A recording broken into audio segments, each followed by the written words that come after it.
Thank you. Good afternoon to all of you. Thank you for being here. We have today a presentation from three honorable speakers from United States market. We are here to bring some intelligence about what's happening in the US market to the Portuguese footwear industry. I hope this can be useful for our members to get to know better the market, what is happening in the US, what this COVID pandemic is changing in the market, and trying to reach new opportunities for our companies. Today, we expect to have around 1 hour and some minutes more to talk about this market that it's quite priority for APICAPS and the Portuguese footwear industry. We are mostly focused on European markets, but US is a huge opportunity for us at the moment. We'll have with us João Mota Pinto, who is the director of ICEP in New York. Then we'll have Matt Priest, who is the president of FDRA. FDRA is the big association for the US market. FDRA represents the big distributors and retailers of footwear in the American market. Then we have Vitor Luis, which is a Portuguese-born but citizen of the world. Vitor Luis has lived for 15 years in Japan and more than that in the US. Vitor Luis was CEO of Tapestry, who owns Coach, for example, which is an important brand in the US market. For the speakers today, after these three introductions, we'll have a question and answer time. So I'll ask our participants to look in below your screen. You'll find a button to put your questions. Please write your questions there. And in the end, I'll try to introduce the questions to our speakers. So thanks to our speakers to be here. I will pass the word to João Mota Pinto. Please, João, be my guest. Thank you, João Maia. Let me just share my screen. Okay, I think you all have it now. Okay, so basically, good afternoon, ladies and gentlemen. It's a pleasure being here. As João Maia said, I'm the director of ICEP, the Portuguese Trade and Investment Agency here in the US. And today, I will give you, if I can, just give me a second. I'm trying to change. Okay, there we go. So today I'm going to give you a brief presentation, a brief outlook on what's happening with the economic impact of COVID on the United States economy. So basically, I'll tell you a little bit of what we know, what has been the impact of COVID-19, what we don't know, and I'll do a brief introduction on the footwear industry in the US before I pass the word to our two experts. So basically, what do we know about COVID and its impact on the US? Basically, we know that as of a couple of days ago, about 1.8 million people have been infected in the US. Over 100,000 people have died from it. And we have a little bit over 600,000 people that have recovered. So as you can see, the COVID has had a big social and economic impact in the US economy. We also know that the global economy will be shrinking by 3% this year, at least 3%. And these are the data from the International Monetary Fund. We also know that during the first quarter of this year, the US GDP decreased by 4.8%, which shows a very sharp decline. And this amount, the global GDP could amount to $9 trillion this year. We also know, and this has a big impact across the sector on consumer spending, that 42 million people have applied for an unemployment insurance in the US in the last 11 weeks. The real unemployment number is around 21 million people right now, because some of these people that had applied for unemployment insurance have returned to their jobs with the reopening of the economy. But this is a tremendous amount. For me to put this number in perspective, the reality is that 1 in 4 Americans have applied for unemployment. So this is directly related to during the month of April, we had an employment rate in the US of 14.7%. We also know that worldwide trade will plummet between 13 and 32% this year, worldwide. And this graph shows this very clearly. And as you can see, during the crisis of 2008-2009, you can see that the global trade fell by around 12%. That's that blue curve that you see. Then it started recovering.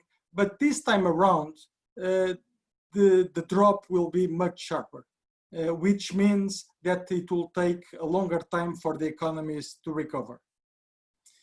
And again, the US worldwide imports in the first quarter of this year decreased by 4.3%, but the real impact will happen during the second quarter. You'll see a greater impact during the second quarter, but that data hasn't come out yet. We also know that most governments are heavily indebted from the expensive emergency relief measures. So as you know, many governments around the world, including the US, have been pouring a lot of money into the economy to try to revive the economy. And so the governments are expected to be heavily indebted, and this will have big consequences on the consumers. And we also know that unfortunately, companies that were healthy and viable are facing bankruptcies. And also in this sector, we have seen that many of the largest department stores in this country have declared bankruptcy in order to protect themselves from creditors. So what don't we know about COVID? Basically, we still don't know what path will the virus take in the future. We don't know that if the virus is coming back stronger and stronger in the fall, and this will have a lot of consequences.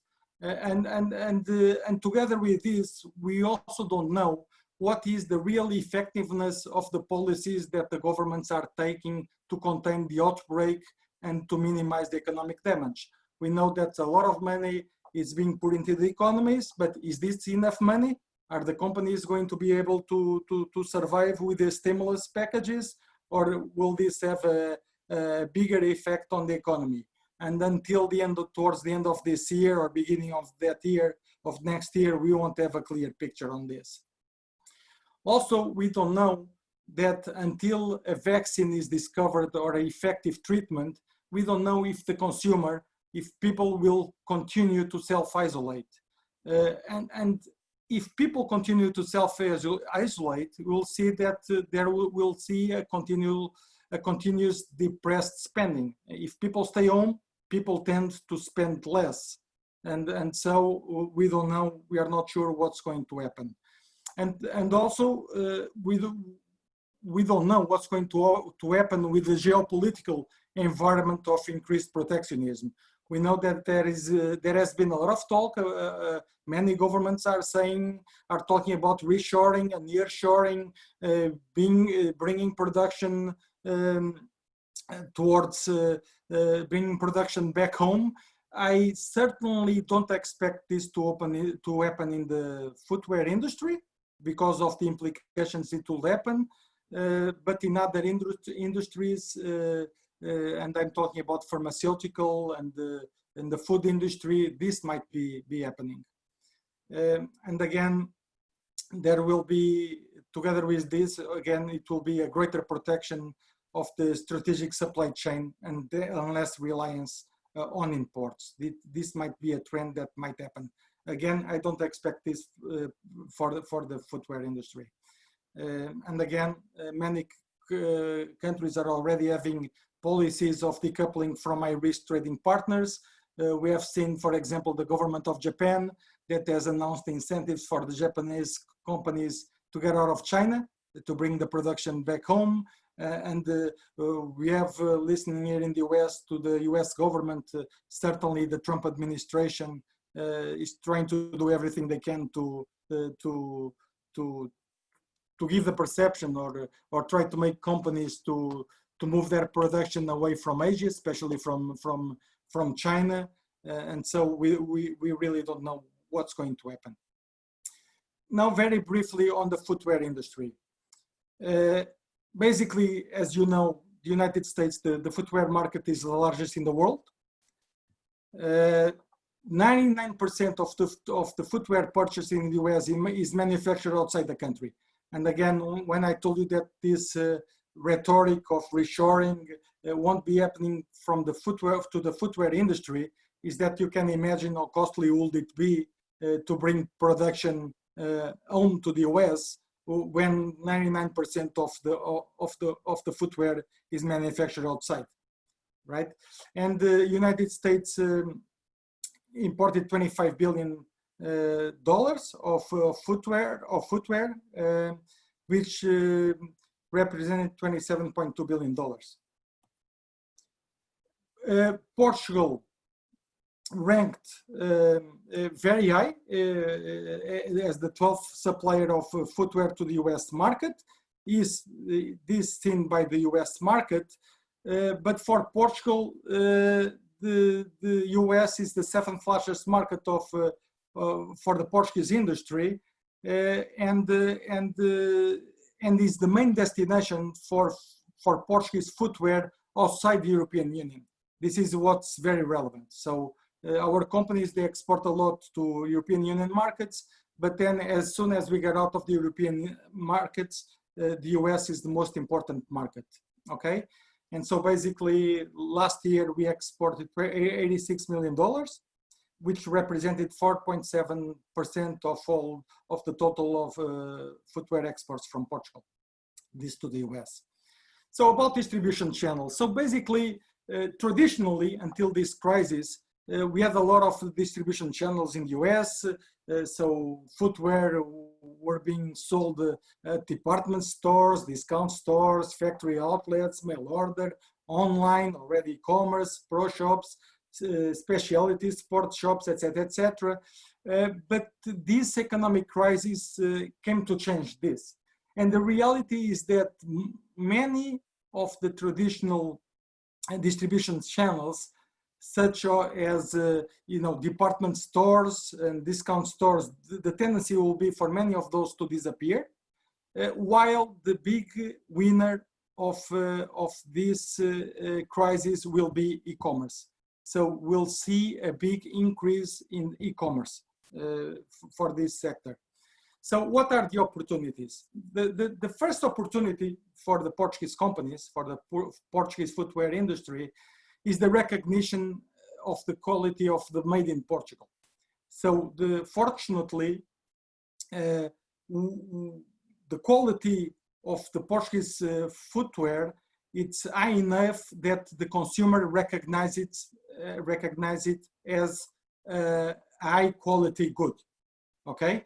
The other big opportunity is that the sector is very receptive to innovative ideas. And again, our industry in Portugal is seen as an industry that is always innovating, creating new products. And so this is a big opportunity for us to keep working. And the other big opportunity is that there has been already for the past, I would say for the past few years in the US, a trend for eco and the environmental concerns.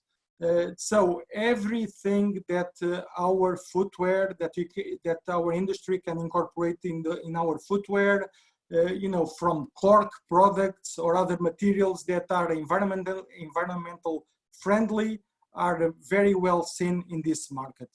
Okay, and the other big opportunities are all the marketplaces, all the digital marketplaces that are now being created, and this also represents a big opportunity for selling shoes. But there are a lot of challenges. Okay, and again, the first big challenge again is the high competition, and as you know, we have several markets that compete in Portugal. Portugal cannot compete with some of the markets on price, and this I'm talking about countries like China, Vietnam, India, Cambodia, Brazil, Bangladesh, etc. But again, some of our competitors are like Italy and Spain, and these are competitors where the price of the shoe is very high. It's like at par with the Portuguese average of price of the shoes. And so here we have a say. and I believe that the quality, the ratio of the quality and price of the Portuguese footwear, it's very good, and this is the right time for us to make a push and to try to sell more into the market. Again, there's another challenge, and this is the new concept of full fashion. And this is the challenge of being able to promote footwear, clothing, jewelry, all together as a concept. So nowadays, it's not just about selling the shoe by itself as a separate item, but it's the concept of trying to promote the shoe together with clothing, jewelry, and other items. So think as a package together. The other big challenge in a market like the US, obviously, are the marketing costs. Okay, it's very expensive to do marketing in the US, but you cannot abandon the market. If you want to sell in the US, you need to help either you have to do it by yourself, keep marketing doing marketing actions in the US market, or help your distributors, your importers to do online campaigns in order to sell your goods. And again, if you need to keep and maintain a regular presence in the market, and there's many shoe fairs, footwear showcases in the US.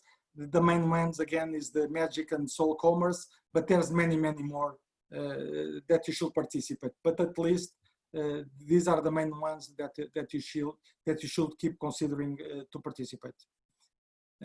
So, and what are the trends? The first big trend, if you forget about everything I've just said and just keep one idea in mind, is that the trend is e-commerce, e-commerce, e-commerce. Okay, there's no other way to go around it. Only during the month of May, e-commerce in the US market went up by some 137%. So it's all about e-commerce these days. E-commerce already represents globally 25% of all trade, 25%, which means that you don't catch this trend of e-commerce, you are setting aside 25% of the market right away. So e-commerce, if you are not doing e-commerce, you need to start doing it as soon as possible. And then together with this commerce, today, everything is about social media and digital marketing. And again, the shift in the marketing industry is shifting. More and more people are doing digital marketing campaigns. These are campaigns that can be very direct to your end consumer. There's a lot of ways of doing it, and you need to invest on it. And in order for you to invest on this and to effectively promote your shoes, because these days the consumer cannot feel or has more difficulty to go to a store and to touch your shoe, is to do it using augmented reality and virtual reality. And these are effective ways for you to promote your shoes. And again, what are the trends? This I have two specialists that can talk about this much better than me.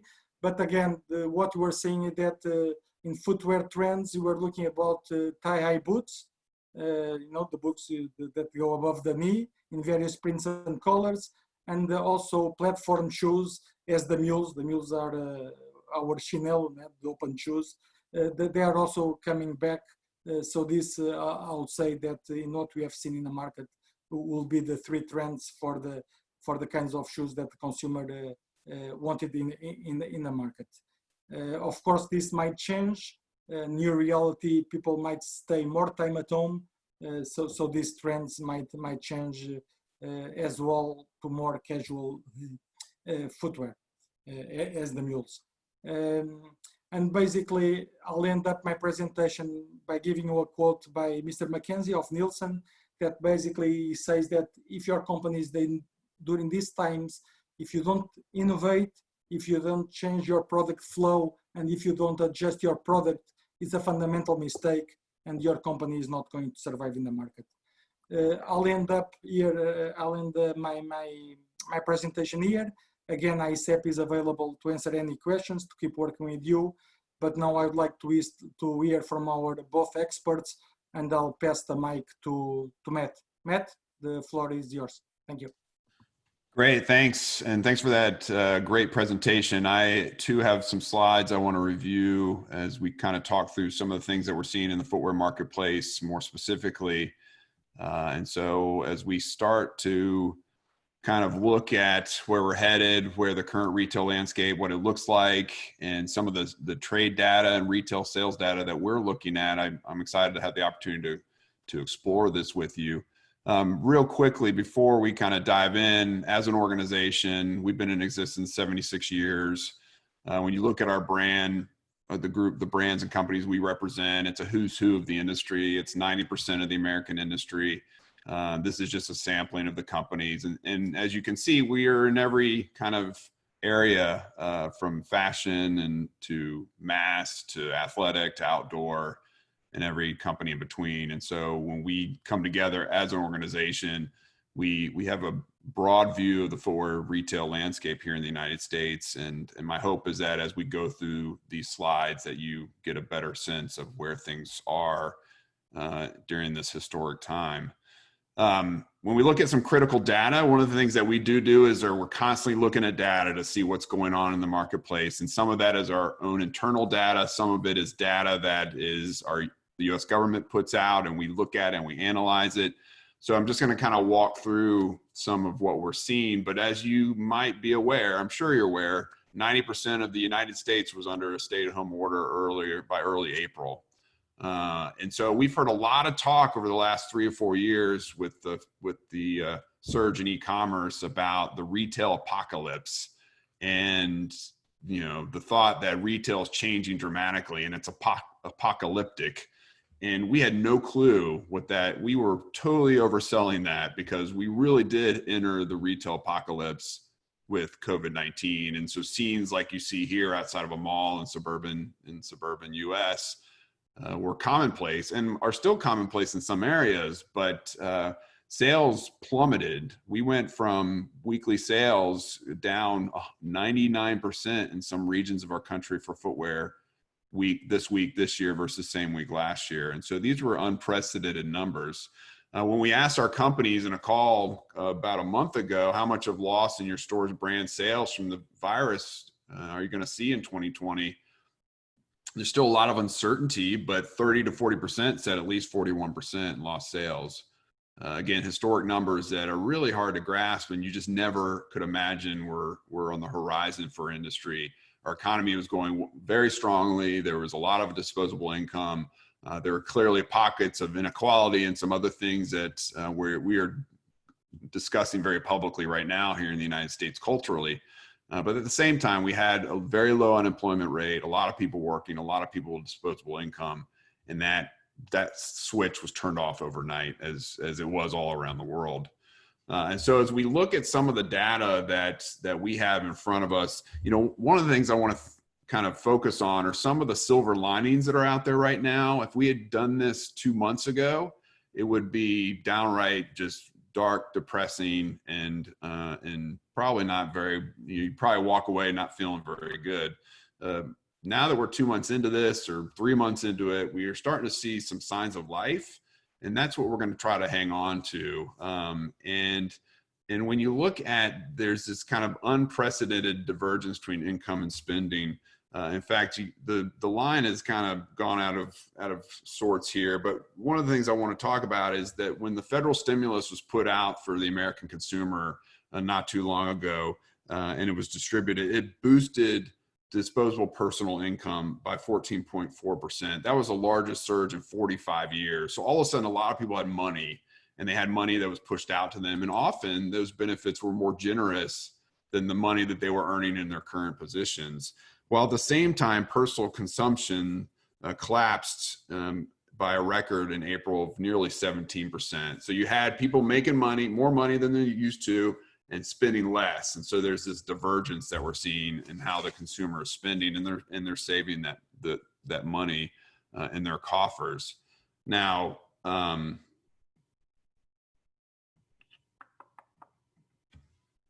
on one second. Sorry about that. Let me get right to it. having issues on my end. I may have to just roll this way if that's okay with you, because something's not playing right. There we go. So if we dig into overall spending for the moment, we see that footwear spending plunged in April and it was off 55.2%. That's our steepest drop in record. Some of the volumes that we saw on the import side were the lowest we've seen since 2001. And consumer demand for footwear was the lowest it's been since 1995. I won't tell you how old I was in 1995. And we see this decline as bigger than the drop in overall spending because footwear was deemed non-essential in a lot of ways. So a lot of our retail was closed, specifically if it was footwear specific and not part of a, shoes sold at Walmart or Target or other businesses deemed more essential.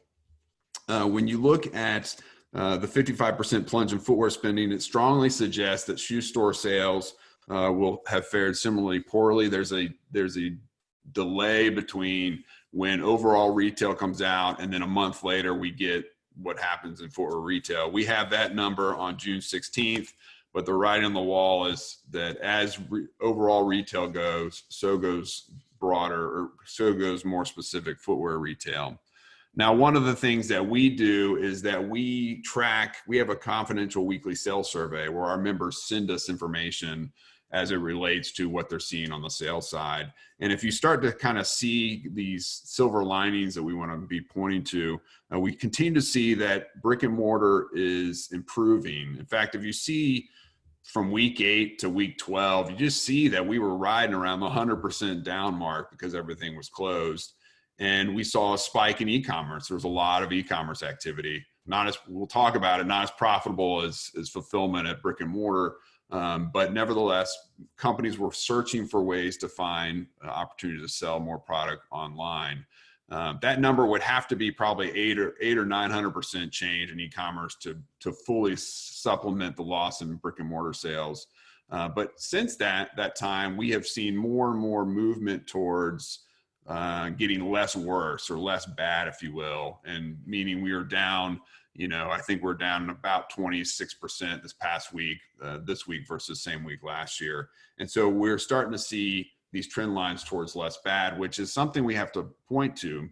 The caution that I have for all of us, including our members, is if we have this artificially propped up economic stimulus going on and it is not continued and unemployment doesn't fully recover and go down, then what will happen? Will we kind of see maybe a W kind of trend line where we start to see some increases on sales and then they start to decline again because some of that income is drying up?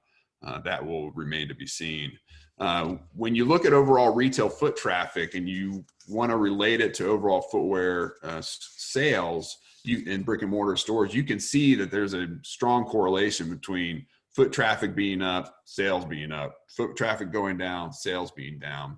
What's interesting though at this time is I'm hearing anecdotally from our members that foot traffic is down. It's definitely down because lots of stores are closed, and I think the casual shopper is staying home right now. But conversion rates are higher. Average sales per consumer are higher. So the shoppers that are out there in the stores are focused on buying more footwear. They're on a mission, and depending on what happens in the fall or the winter with the resurgence, they might be stocking up. It's just hard to realize what's going on in the long term. But again, these are these silver linings that we're holding on to as an industry after 2 or 3 months of really bad news. Now let's go into kind of the broader economic situation, and then we'll pivot to some political discussions and trade policy. When we think about the full recovery for a pandemic, it's going to take a long time. There's no doubt about it. We've dug historically deep ditches in a very short amount of time, but we're starting to see maybe a growing amount of evidence that the economy has hit rock bottom pretty recently. In fact, regular continuing unemployment claims reported last week declined 3.9 million to 21.05 million. That's the first drop we've seen in unemployment claims since February. And that's still astronomically high. Just to give you an idea of what the claims were during the Great Recession of 2008 and 2009, they peaked at 6.7 million. So it just shows you we're just operating in a very unique territory. But what's interesting about unemployment claims is that when they hit a peak and they start to decline, essentially a recession starts to end. In fact, if you look at the charts since 1980, the gray bar is a recession. You see that in the 80s, we had several recessions. And you can see very distinctly that the red and blue lines are peaking at the end of that recession. When you look at it again in the 90s, in the early 90s when we had a recession in 91, 92, same kind of dynamic. When you look in the early 2000s, you see again, the same trend line takes hold. And this is what's really starting to get economists thinking about maybe some of the positive data that's coming out there that gets them somewhat less pessimistic, if you will, for the long-term health of our economy here in the United States. If you look at the Great Recession, same thing, the claims peaked, and then we started to make our way towards a recovery. And so if we revisit the graph that we showed you just a few slides ago, we clearly have peaked and we're starting to see those claims come down. And so what may be the deepest recession since the Great Depression, it might also be increasingly the shortest one as well. And I think that would be a best case scenario, of course, because there's a lot out there we just don't know. There's a lot of uncertainty as it relates. We saw it on the previous slides about how will the virus, will it mutate? How will it move in the fall? How will this economic stimulus impact the overall landscape for retail? And I think those are things that we all have an eye on. But if you look at the data as it sits now, we're starting to make our way out of it, out of these deep troughs. And I'm optimistic that we have some increased sales in our future. And week by week, we continue to see things getting less bad, if you will. So import trends or political trends, when we think about import trends and political trends, one of the things that we're focused on is this relationship here, President Trump, President Xi Jinping. We import in, as you saw from the slide, 2.5 billion pairs of shoes any given year. Because of the pandemic and because of what we're seeing this year, our expectation is probably closer to 1.8 billion. So we're going to be down multiple hundreds of millions of pairs for this year. Any given year, we pay $3 billion in duties. Because of the China trade war, that number is going to be closer to $4 billion. And so the President of the United States has really tried to alter the way in which American consumers purchase products from China. He doesn't call it that. He calls it the Chinese pay the tariffs. But when you look at it, they are trying to, the administration is trying to force us to move away from China. Now, before he was even elected, we were moving away from China. We peaked about 90% import volume from China in the mid-2000s. Since that time, we've been making our way southward, or China has been as a supplier, and now we're below 70%. All that was coupled on a lot of different economic things happening in China with worker shortages and increased costs and the like.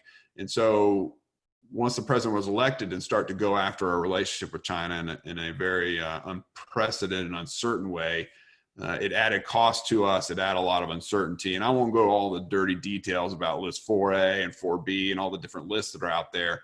But nevertheless, about half our product right now, even under the agreement that was struck and is in the process of being implemented, about half of our product has an additional 7.5% duty on it.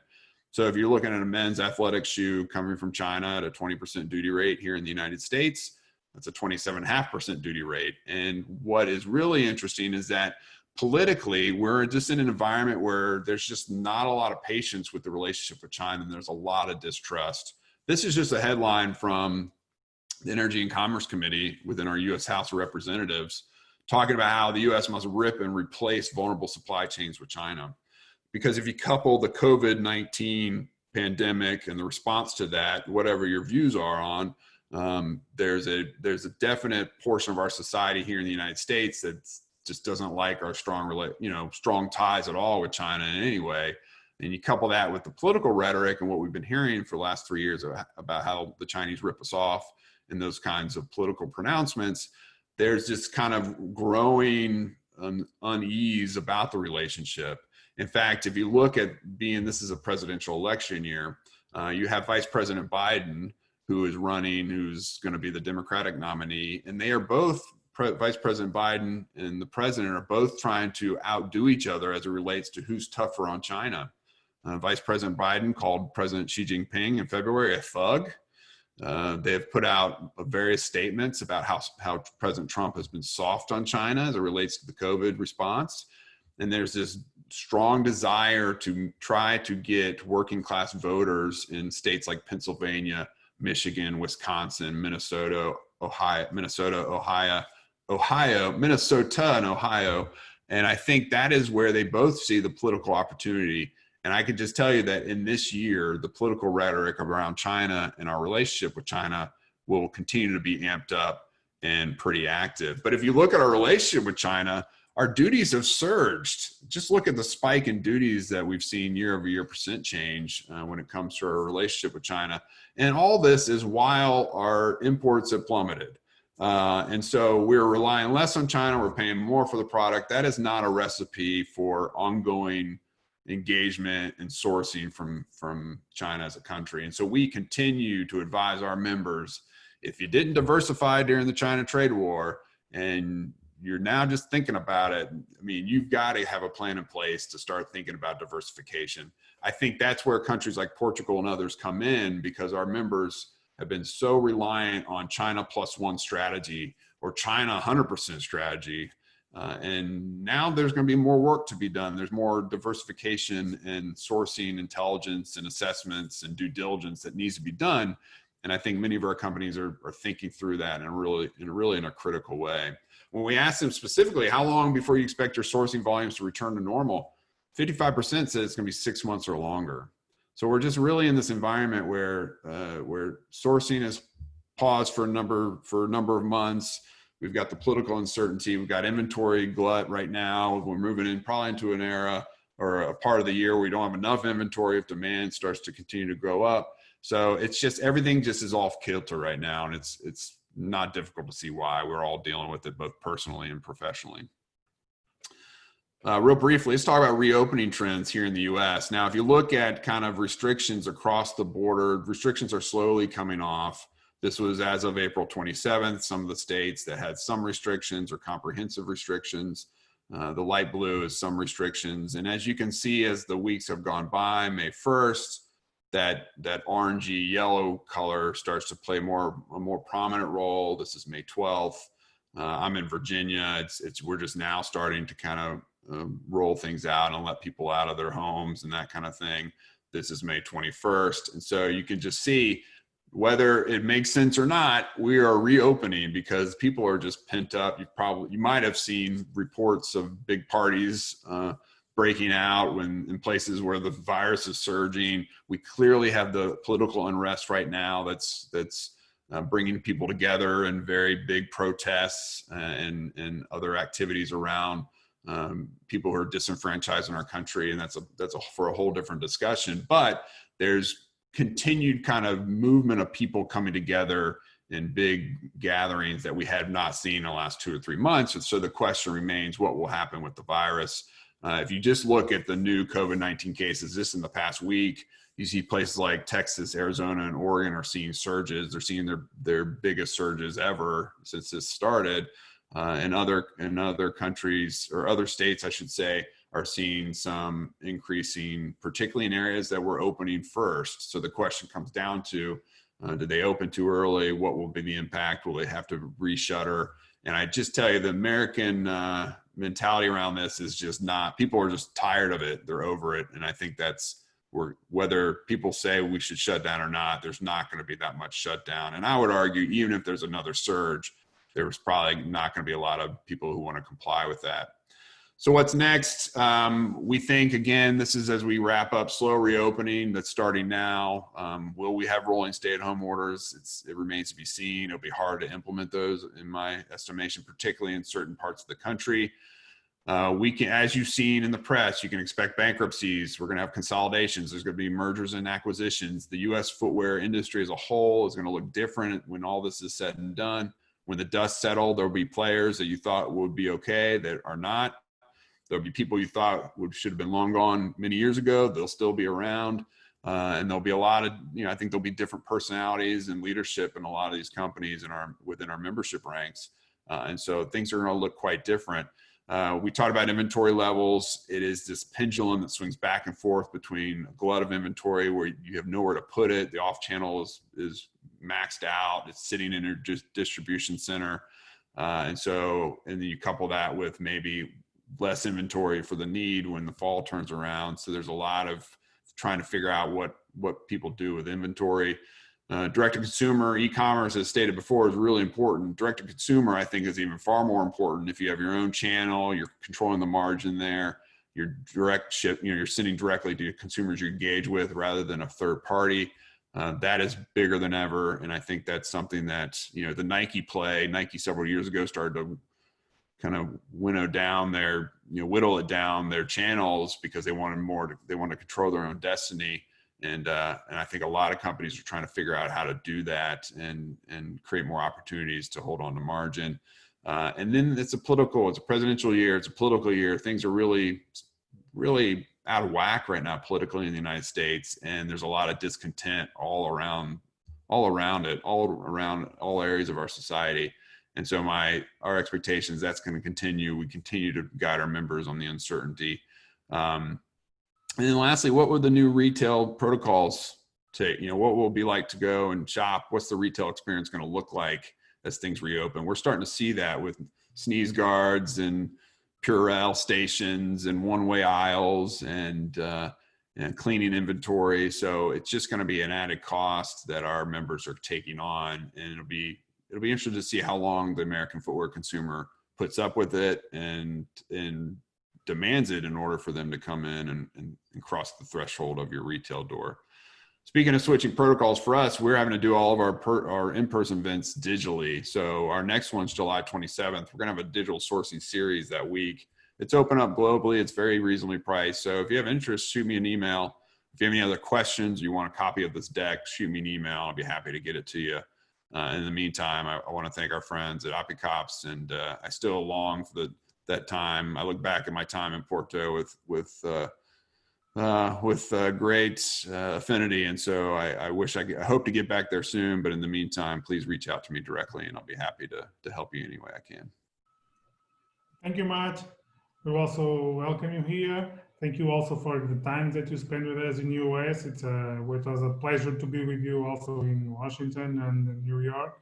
So thank you also. I remember we had nice time those times. Victor, now I will ask you the easy question. Where are the opportunities for the footwear industry in the US from your point of view? Of course, there are opportunities everywhere. Where do you see opportunities that fits our profile of mainly manufacturers, our profile of mainly quick responders to the market with some innovations here? We are mainly focused on the European market, so we know more or less, what are the fashion trends happening in Europe, because we are very used to serve these European brands. Where do you think there are opportunities in the US market for us from your point of view? Sure. Thank you, João. And I think that João Pinto and Matt Priest did an amazing job in providing a general overview. My opinions and my views will be based, of course, on my experience much more in the development and distribution of more premium product, which I think probably fits well with where Portugal can serve a role, given that we're not going to compete on price with the Chinas and Vietnams of this world, where many American brands look to source product.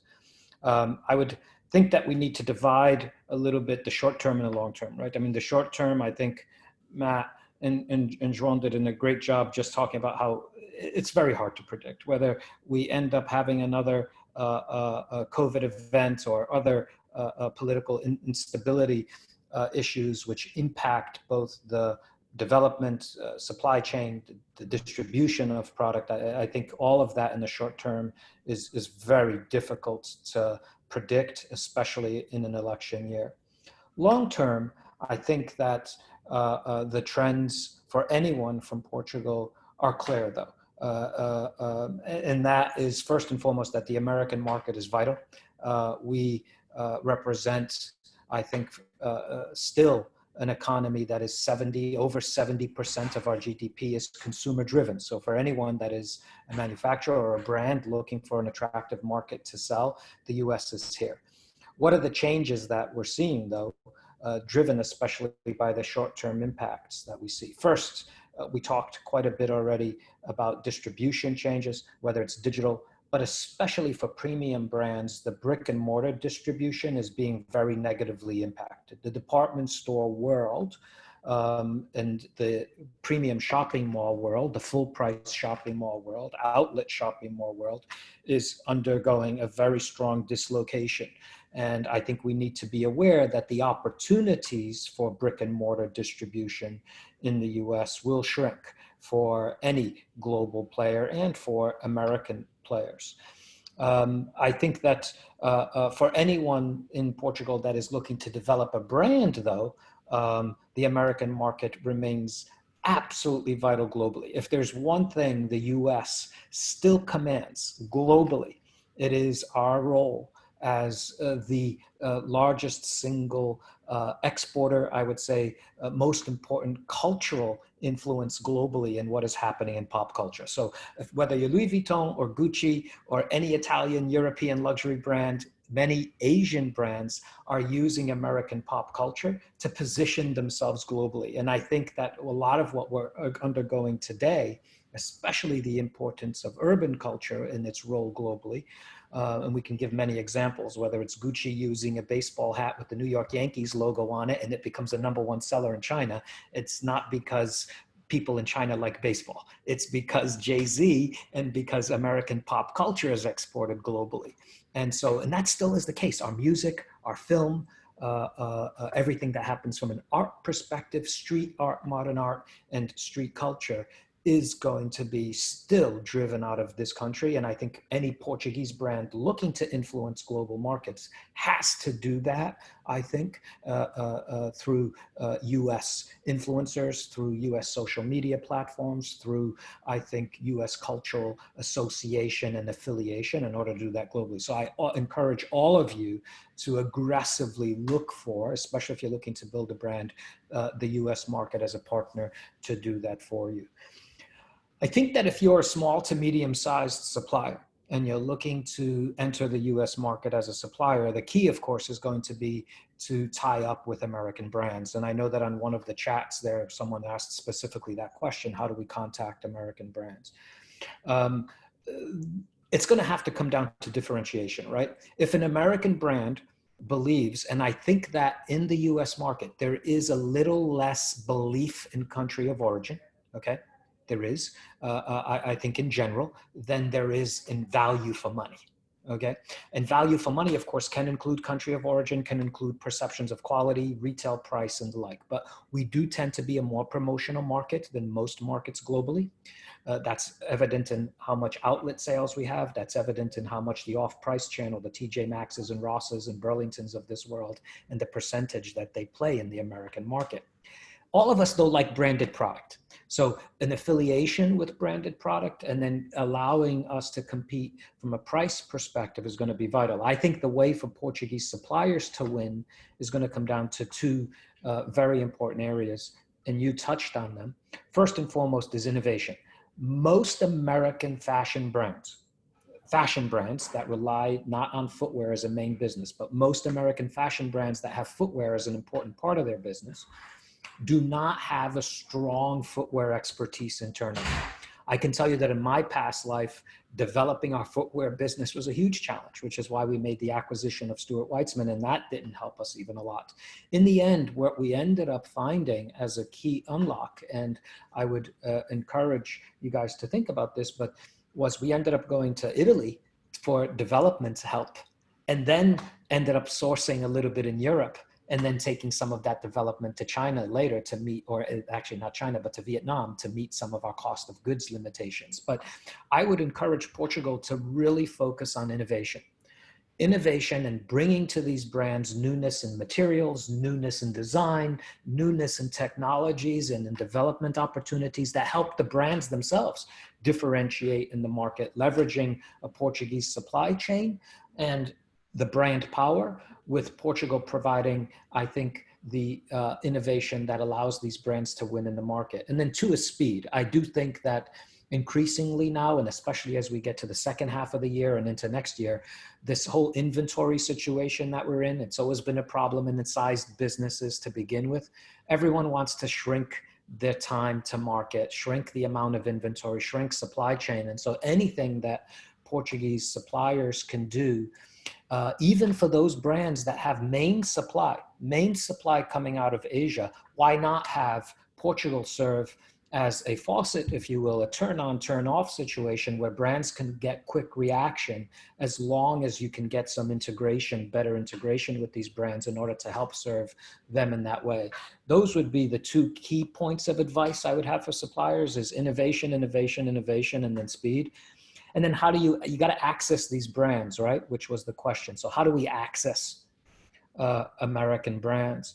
I think the best way, of course, look, I know we're under all of these restrictions under COVID, but eventually the best way is going to have to be face-to-face. And I believe that the number one opportunity is going to have to be for us to create some platforms where Portuguese suppliers, with the help of ASAP, perhaps with Matt's help and others, can get access to key decision makers in these brands and truly offer that differentiation, that value, which they're not going to get from Vietnam, they're not going to get from Italy, which is a higher cost, they're not going to get from China, and differentiate in that way and start creating relationships. These are long-term. It takes 12 months to develop a shoe. We know that. So what we do today, we may start seeing results in 12 months. So you can't give up. And I think João Pinto talked about that. You got to be ready to invest time and money in building these relationships. And I think a good 2 to 3, 4, 5 year investment by Portuguese manufacturers can lead to growth. I mean, you know, $86 million, which João mentioned, I think is a drop in the bucket compared to the size of the opportunity. But we need focus, some investment, some patience, and a differentiated approach, because we're not going to win on brand versus Italy, and we're not going to win on cost versus Asia. So we need to find our own ways to provide value to the brands. Peter, thanks.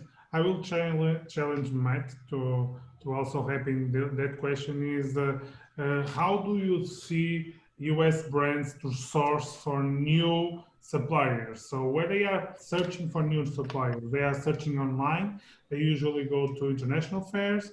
They are seeing in their congresses. I know that you have a sourcing event in July. Now, this year is digital, but you usually do it in physical way in New York. I've been there 2 years ago. So it's a nice event for sourcing, but on top of that, what are the other solutions for people to connect with the US buyers? That's mainly the big question for our members.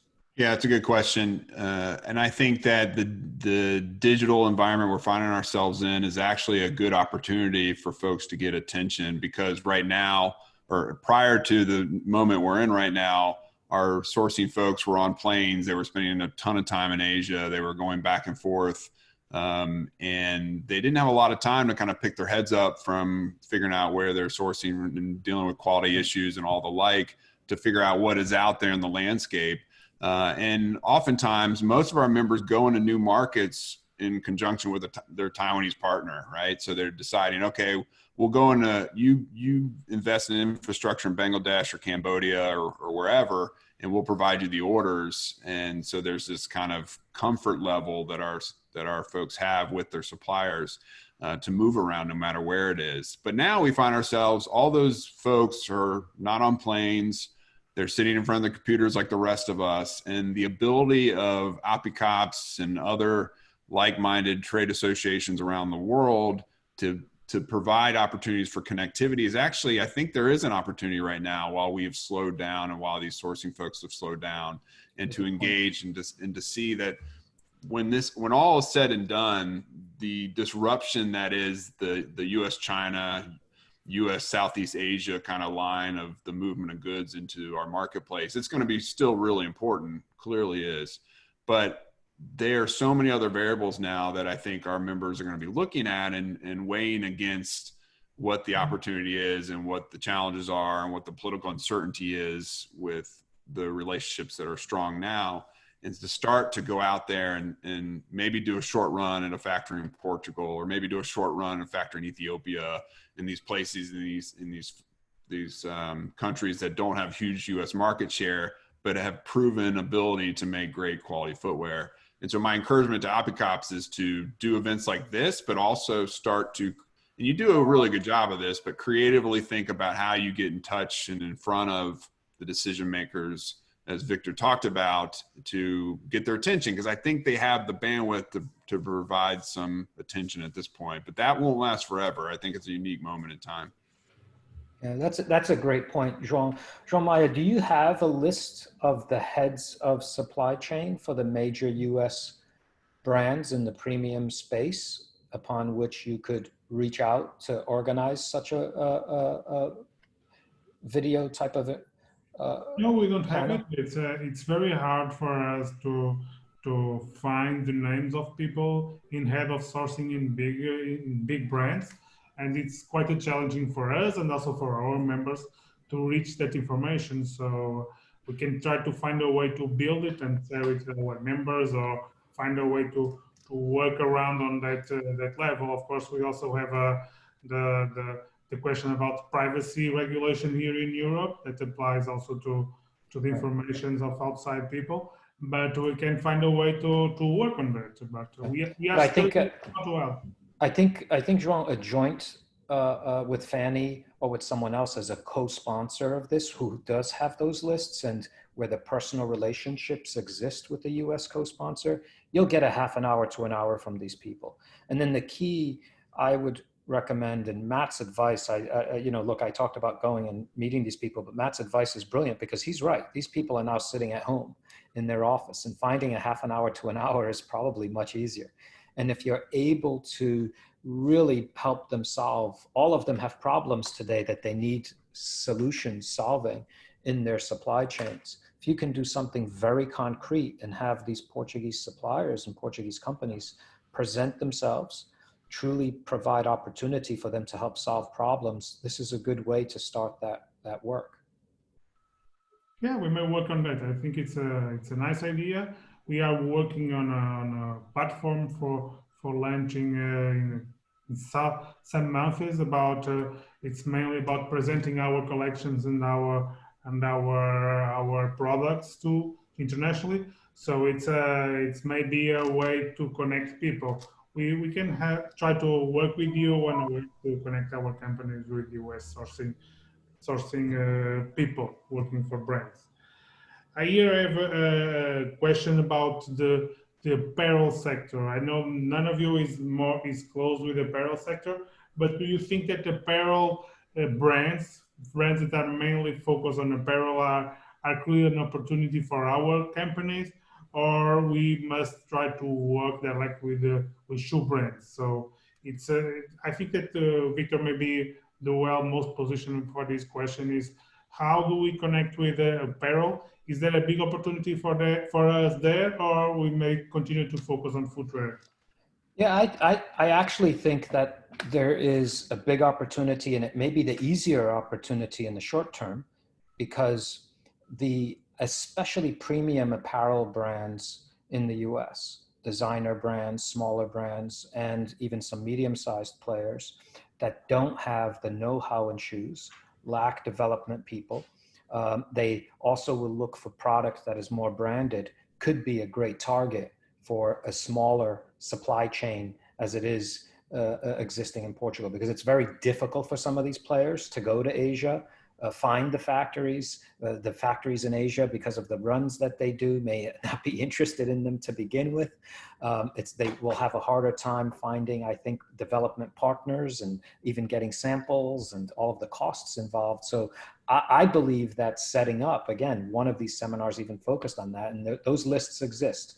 I would encourage you to partner with the CFDA, the Council of Fashion Designers of America, and ask them to co-host with you a seminar for fashion brands looking for shoe development. And again, ASEP can probably serve as a contact. The members are there. So, and you'll have mostly designers and CEOs as members, but encourage them to get their supply chain people involved as well. And then create a scenario where those folks can, excuse me for a second, my apologies. Create a scenario where those folks can help in providing, I think, both the list and an opportunity for, again, the Portuguese supply chain to sell themselves, in essence, in a differentiated way. I know already some brands are coming to Portugal for ready to wear. There's no doubt about that. Those should be the brands looking to Portugal as well for footwear. Yes, just to add that we'll be happy to work with APICAPS on this project. I just like to mention, I don't have the names now. I can send you later, but I know at least of a couple different cases of smaller designers in New York that they came to us looking for from footwear manufactured from Portugal, specifically because of this concept of full fashion, right? I mean, they had the clothing and they wanted to add footwear to their portfolio. So I believe, yeah, there will be opportunities in there. Yeah, certainly. Okay, I have another question. Mainly, I think Matt can be the responder for this. It's about launching a brand right now. So some of our companies are trying to launch their own brand, but with this move to the digital world, it is not very hard now harder to launch a brand as you don't have a platform as a brick and mortar retail to show your products. So you have to launch it online. So promoting a brand that born online is not a lot more expensive than it was some years ago to launch a brand now. Did you say it was a lot more expensive or a lot less expensive? I'm saying that it's a lot more expensive now. Right. I mean, from my perspective, the barriers of entry are so much lower for launching something and not having to you can create and manage your own channel, right? And we've seen it pretty consistently for the last few years. But then you have to promote it, and promoting online is quite expensive. And the barriers of entry are the lowest they've ever been, and the noise is the highest decibel it's ever been, right? There's so much activity, so much noise out there as it relates. But I go back to Victor's point on differentiation, right? And you have to think through what your storytelling angle is around that differentiation. You have to be creative about it. We had similar conversations with some trade associations in Mexico and some suppliers in Mexico and even in Vietnam. And we were just thinking about how to do something in the socials or on social media about FYI, not China, come source from us, or, to be creative and crafty around what the real obvious advantages are of sourcing product from a certain country, or if the brand has a certain angle that is really important. There's been talk about materials and innovation, and we're seeing a lot of that. The trend lines on material innovation are really important right now. And if you have something to tell in that space, you can craft it around it and you can find your niche. It doesn't take a lot to find that lane and to start creating opportunities and orders for yourself, and then start to, through a grassroots effort, build out a customer base. But it takes a lot of work, and you have to really be good at storytelling. And I have to commend APICAPS as an association. I've had a number of associations recently ask me how they differentiate themselves in the marketplace for their members. And I always point to APICAPS, whether it's the photo spreads or events like this or other engagements with your members. And João didn't tell me to say this, so I'm not on the hook for it, but I'm just letting you know that you have to be thinking through what your differentiation is, and then do it in a really professional way, and then just pick your lane, find it, and start to connect with those customers there. I'm not by no means an expert, but I do know that barriers are lower, noise is higher, and so it just takes a while to break through. So in the end is the solution that Victor was proposing. We have to innovate to differentiate your products. So it's the same thing. So we have to innovate, bring new products and new materials to the market, and then you appear and veer above the noise in the market. Yeah, and the secret is to make your product go viral, right? Your campaign go viral, because everybody is trying to sell to the market. The US market is the largest consumer market in the world for shoes, and every brand in the world, every manufacturer in the world wants to sell it to the US. That's the fact. So it's like millions of companies trying to sell to the US market. So you have to differentiate your product. And if you do a digital campaign, you have to find solutions to put your product on top. And sometimes it's not only about investing millions of dollars, like Nike or other large brands that have that capability they do to keep their brand awareness. Sometimes it's for you, for example, to try to reach a deal with an influencer. And we had cases like this. In the past, we have a Portuguese company that he fell in the good graces of Oprah, and Oprah, she has millions of followers, and in one of her programs, she announced a Portuguese product, and all of a sudden, everybody started to buy that product. So it takes the right person for you to work with to make your product to go viral on the market. It might cost you money, yes. But in the market as the US, the return can be exponential. Go ahead, Victor. And no, I was just going to say that there is definitely lower barriers because everyone has access to digital. Digital is more expensive than ever, except right now, because there's so much less advertising taking place that actually it's cheaper today than it was last year to buy, whether it's Google search or influencer ads or ads on Instagram, Facebook, and the like. So I think that opportunity will probably be with us in the short to medium term. The other piece of advice I would have is it's very difficult to sell a brand from the beginning, from zero. A lot of the digitally native brands, and I use the word brands in quotation marks because everyone's calling them brands that have been so-called born, even in the footwear space. So Allbirds, we can go through many, Rothy's, et cetera. There's so many. They didn't start as brands. They actually started as a product. It was one sneaker, it was one shoe. And I think it's that focus in the beginning.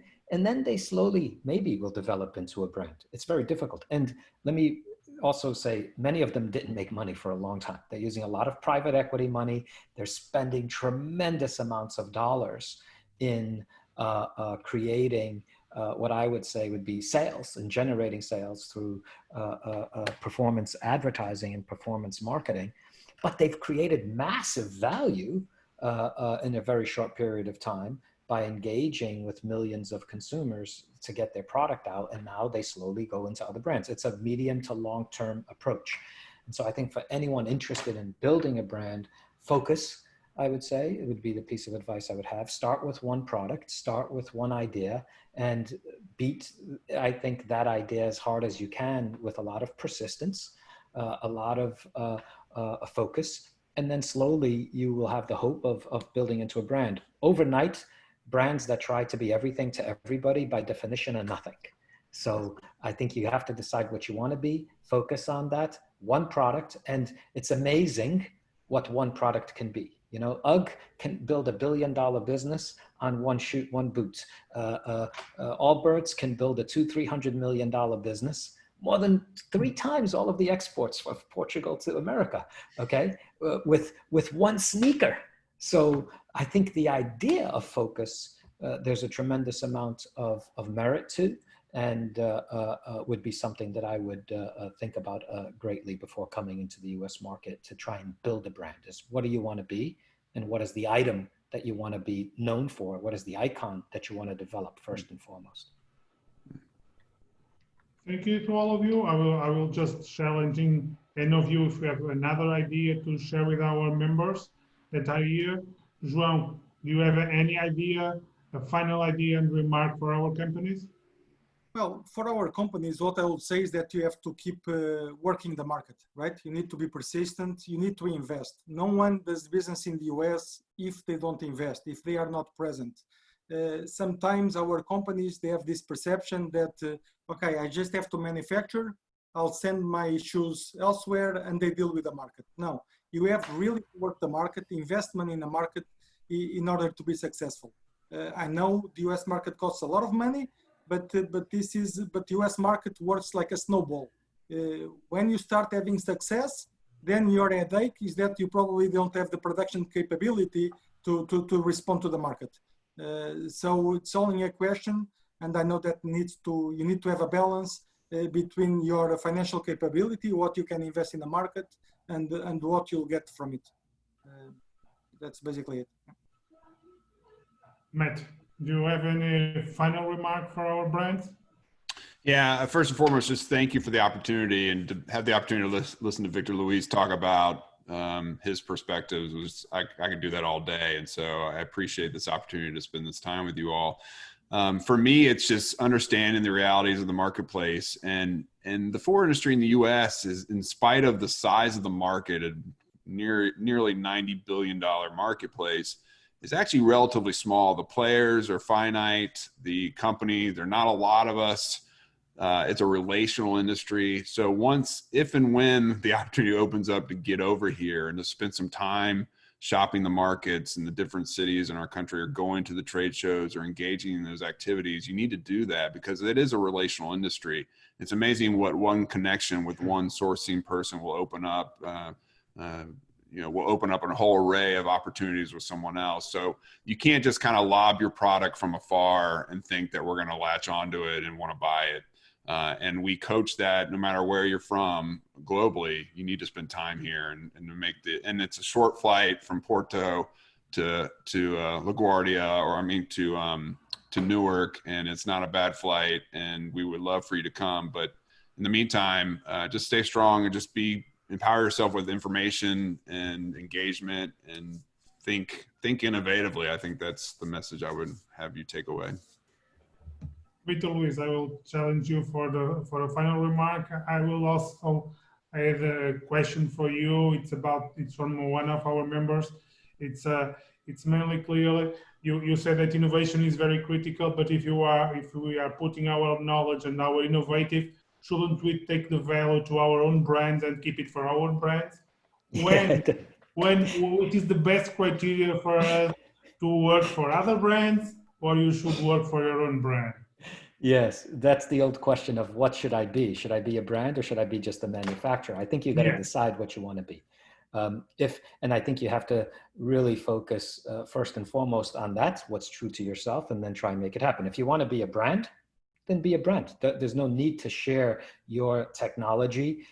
There's no need to share your brand, your fashion innovation with others if you have your own brand that you want to focus in. And there's no doubt much more long-term value in that for you than giving it to others, potentially, okay? If you can able to execute against that strategy.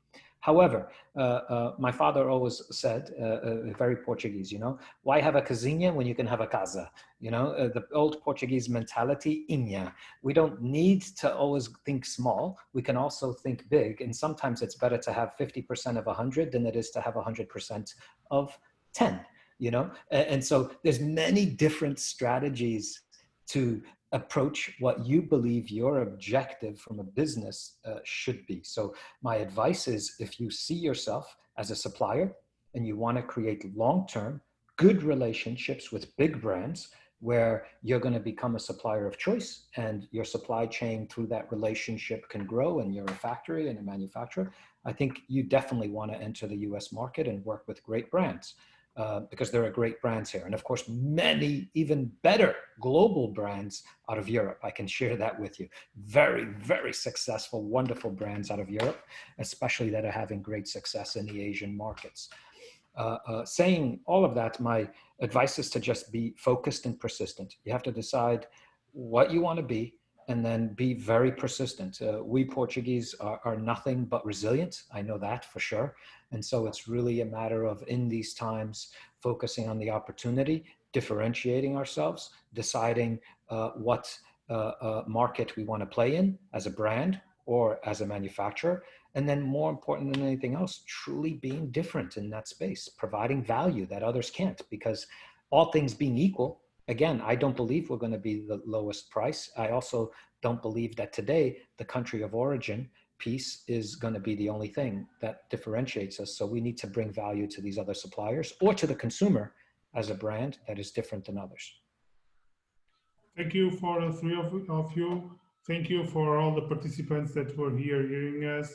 I hope this was very useful for all the participants. It was very useful for me to understand and to hear the three of you. So thank you for your time. I hope to see you in the near future here in Porto, in New York, or any other place in the world. Thank you. Thank you. Thank you. Bye-bye. Bye-bye.